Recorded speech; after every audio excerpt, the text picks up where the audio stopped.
এদিকে তৃণমূল ত্যাগী এই বিদ্রোহী সাংসদ অর্থাৎ এই এনসিপিআই এর সঙ্গে এই সাংসদদের সঙ্গে মুখ্যমন্ত্রীর আজ দুপুরবেলা দিল্লির বঙ্গভবনে বৈঠক রয়েছে।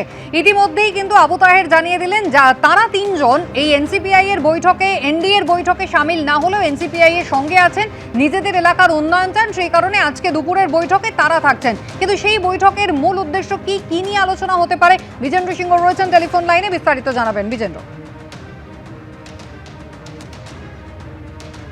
প্রথমত এনসিপিআই নেতৃত্ব থেকে শতাব্দী রায় জানিয়েছিলেন গত সপ্তাহে কি মুখ্যমন্ত্রী যখন তাদের সঙ্গে মিটিং করেছিলেন প্রথমবার ভূপেন্দ্র যাদবের বাড়িতে, তখন ঠিক হয়েছিল কি মাসে একবার করে তিনি এনসিপিআই সাংসদদের সঙ্গে মিটিং করবেন এবং তাদের কি দাবিগুলো রয়েছে, তাদের কি সমস্যাগুলো রয়েছে, উন্নয়নের জন্য তারা কি কাজ চাইছেন তাদের লোকসভা কনস্টিটিউয়েন্সিতে, সেসব নিয়ে তিনি আলোচনা করবেন।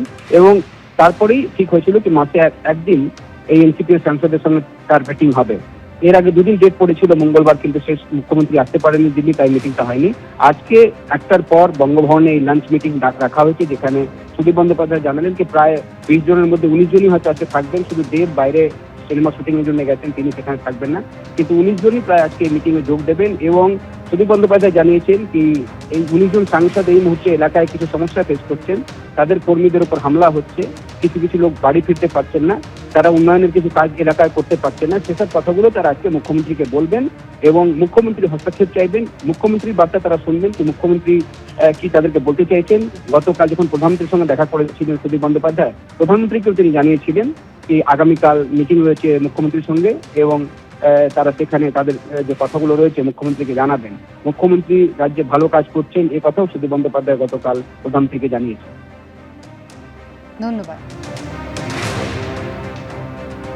দিল্লিতে আজকে তৃণমূল ত্যাগী বিদ্রোহী সাংসদদের সঙ্গে মুখ্যমন্ত্রী দুপুরে দিল্লির বঙ্গভবনে বৈঠক করবেন এবং তিনজন সাংসদ, মুর্শিদাবাদের 3 সাংসদ আবু তাহের, খলিলুর রহমান এবং ইউসুফ পাঠান, একেবারে নিজেদের এলাকার উন্নয়ন নিয়ে তারা কথা বলতে চান মুখ্যমন্ত্রীর সঙ্গে।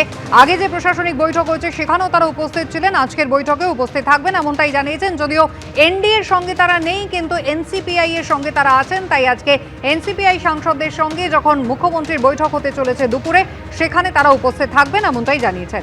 এনডিএ এর বৈঠকও কিন্তু ইতিমধ্যেই হয়ে গিয়েছে।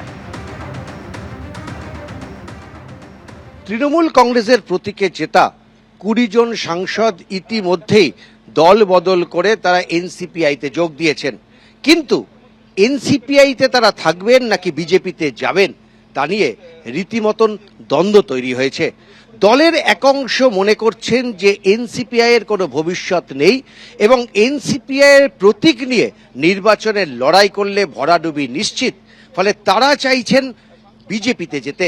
অন্যদিকে এই দলে এমন 3 জন সাংসদ আছেন যারা কিন্তু কোনোভাবেই বিজেপিতে যেতে রাজি না, কারণ এই সংখ্যালঘু সাংসদরা মনে করছেন বিজেপিকে সমর্থন মানে তাদের রাজনৈতিক কেরিয়ার এখানেই শেষ। এই দ্বন্দ্ব কাটাতে মুখ্যমন্ত্রী শুভেন্দু অধিকারী দিল্লি যাচ্ছেন এবং এই 20 জন সাংসদের সঙ্গে তার বৈঠক হওয়ার কথা।